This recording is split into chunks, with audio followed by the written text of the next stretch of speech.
is the Bible concept. Now I say that everything in this universe is free energy. It's been dreamed of for hundreds of years that somewhere, someplace, as Tesla said, man will hook his machinery to the very wheelwork which drives the universe itself. The history of science is the history of the suppression of great inventions. A few classic stories. Nikola Tesla. Nikola Tesla is regarded as the founding father of free energy. His astounding developments in the generation of alternating electrical current are still being used today. His most notorious project involved the transmission of wireless electricity into the atmosphere, which allowed for unlimited power to be freely accessed by everyone. When his financial backer, J.P. Morgan, realized that this power system could not be metered, all funding was immediately withdrawn. Tesla's electrical broadcast towers were dismantled, and through Morgan's many close connections with the media and government, Tesla's career was destroyed.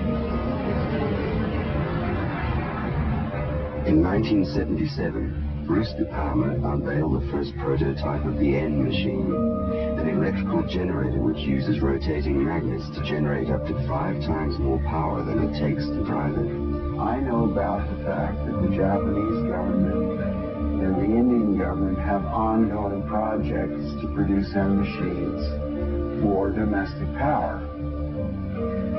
My partner is Paramahamsa Tiwari, who is the director of the Nuclear Power Corporation of India, which operates all the nuclear plants in India.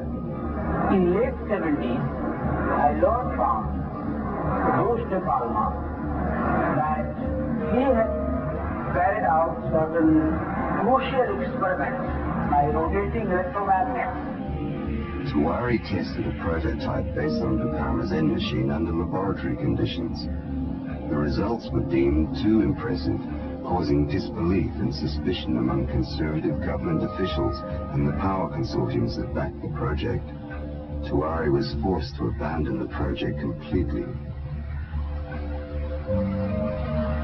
It's a major breakthrough that will no doubt make motorists happy. And as Ralph Robinson explained, the Pentagon is also showing lots of interest in this project. U.S. inventor Stan Myers released his water-powered car engine in 1988. The Pentagon flew up Lieutenant Colonel last week to look at Myers' invention. There's talk of possibly using it in the Star Wars defense program and to run Army things. Myers found it virtually impossible to secure financial backing after certain Pentagon officials paid him a visit. A number of similar inventions were developed and tested all around the world. My best friend was killed over this method. There's a chap here, about 10 minutes away from here, driving. He has been running his car on water since 1986, with the government's permission, provided that he keeps his mouth shut. And with regular intervals, using his own words, they keep warning him to keep his mouth shut. One of our colleagues who have been running car on the water for the 10-year period now, he reckons that it's 26 times more powerful than petrol.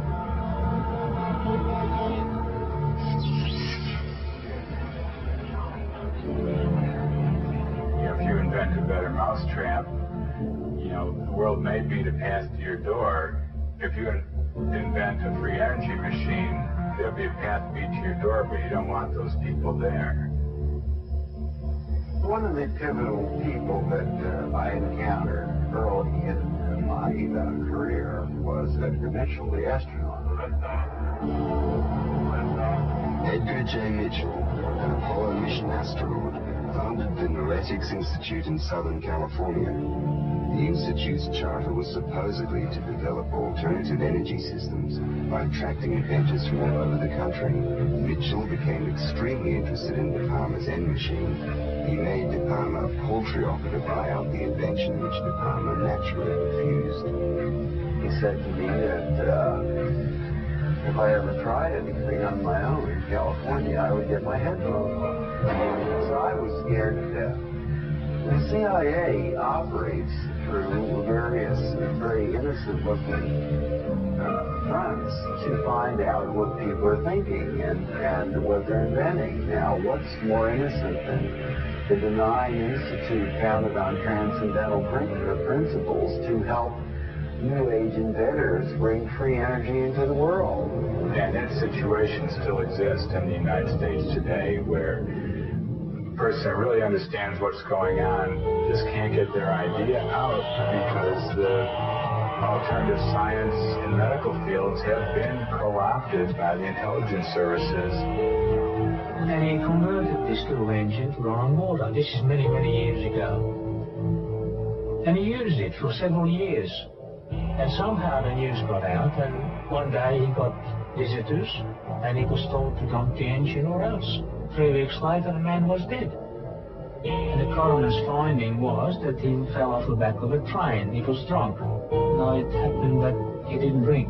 Even Dr. Townsend T. Brown, the electrogravitic research scientist, has on his 16-millimeter film of his lab disc, which we've got here, he has guys with the black suits and black hats come into the business. You can see where the legends come from. I mean, these guys come in and they look like, you know, Bad Bart, the black man. I mean, it's classic, and these things do happen.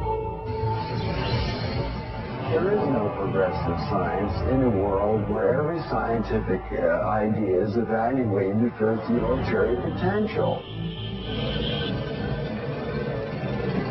Power, or energy, and control of energy equals power in the new world order that is emerging. If you control the energy, the way we get around, the way we get electricity, the way we have our TVs and video cameras and stuff, if you do the control of the energy, then you've got control of the people. In a memo that I wrote to President Bush last week, I stated that this campaign will persist until our goals are met, and they are as follows. That we have open, honest hearings on the subject in the U.S. Congress. That there be a permanent ban on the weaponization of space or the targeting of any objects of extraterrestrial origin. That there be a full and complete study of classified technologies connected to this subject, specifically technologies connected to UFO and extraterrestrial vehicles. If declassified and used for peaceful energy generation and propulsion, would solve the looming energy crisis definitively. You don't need cars unless you got an internal combustion engine. Well, if you have one of these units, you know, that's about 16 inches long and about 8 inches high and about 10 inches wide, then you don't need to plug into Kit Carson, the local electric company. It burns nothing. No pollution.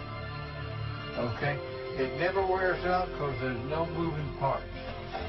Denny Klein uses an alternative fuel source once thought impossible. He says people still have trouble believing him when he reveals his liquid fuel. Water. Take water and electricity, and we break it down through our very unique electrolysis process.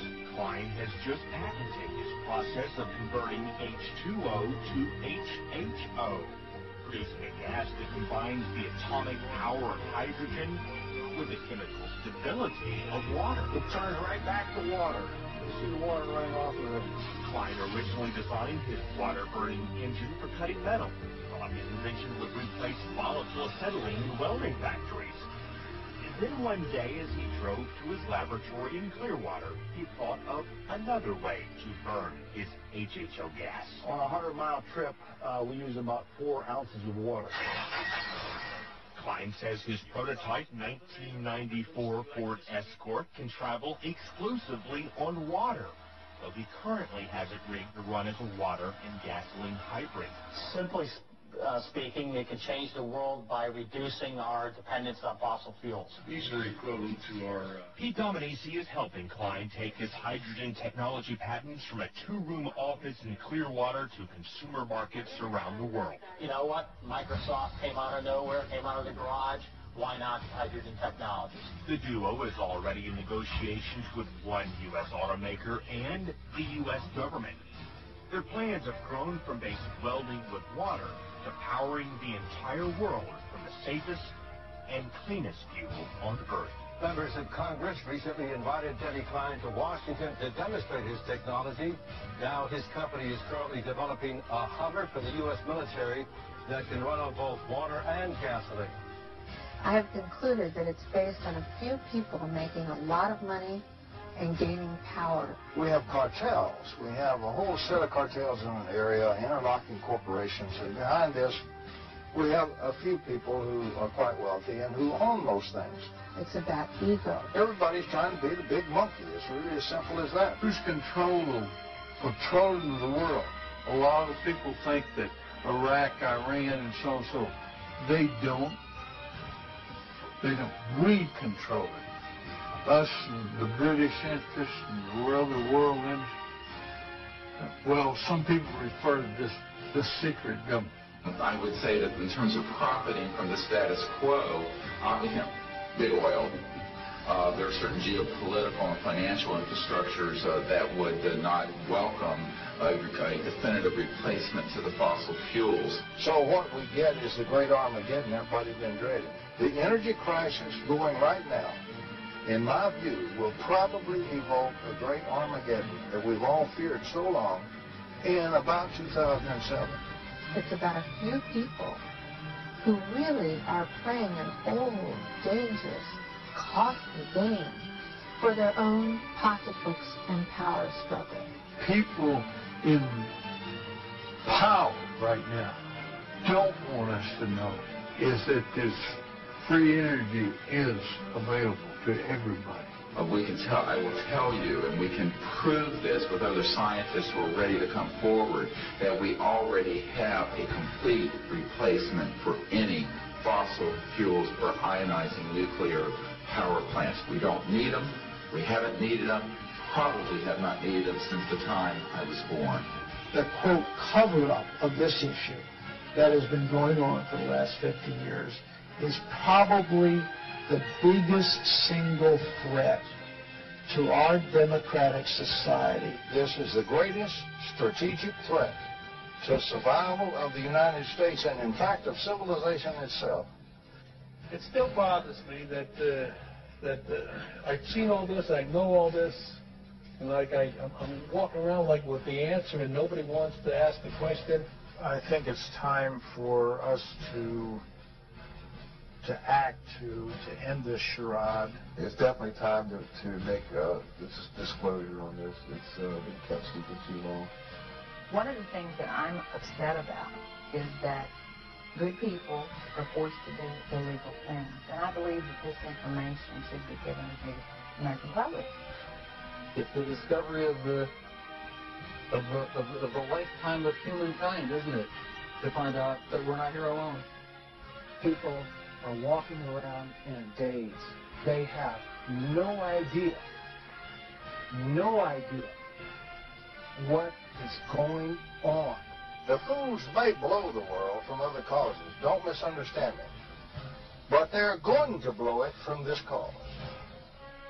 A shadowy government with its own Air Force, its own Navy, its own fundraising mechanism, and the ability to pursue its own ideas of the national interest, free from all checks and balances, and free from the law itself. Whatever activity is going on, to the extent that it is a clandestine group, a quasi-government group, a quasi-private group, it is without any type, as far as I can tell, of high-level government oversight. And that is a great concern. We have contact with aliens not originating from some foreign country, but from some other sources. And I have been a party. Turn the machine on. Jimmy Klein fires up his hot new invention.